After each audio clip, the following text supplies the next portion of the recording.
শুভ সকাল বন্ধুরা, আজকে আমি তোমাদের দেখাবো অপরাজিতার মালা। দেখো, আমি বাগান থেকে যে কটা অপরাজিতা ফুল তুলেছি সেইটা দিয়েই মালা বানাবো। আমার মহাদেবকে তো তোমরা দেখেইছো ছোট সাইজের, সেই জন্য ছোট মালাতেই হয়ে যাবে।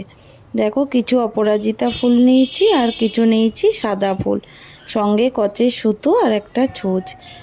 এরপর আমি মালাটা বানানো শুরু করব। দেখো, আমি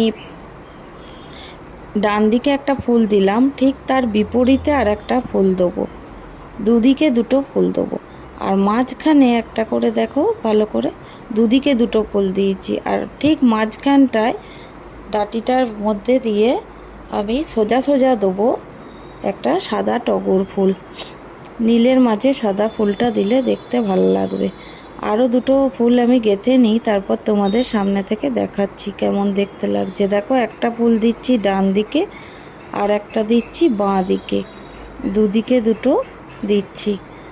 দুটো বিপরীতে দিলে আর মাঝে দিয়ে দিচ্ছি টগরটা, সেমভাবে আবার দিলাম। তার ফলে মালাটা দেখতে খুব সুন্দর হবে।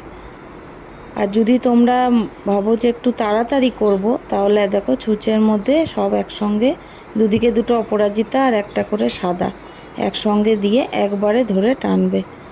এইভাবে যদি করো, একসঙ্গে ধরে যদি টানো, তাহলে মালাটা তাড়াতাড়ি গাঁথতে পারবে।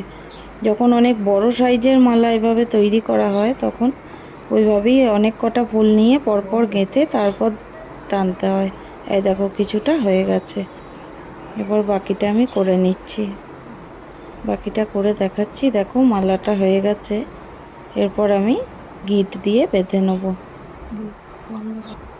দেখো, গিট দিয়ে বাঁধার পর মালাটা কেমন দেখতে লাগছে।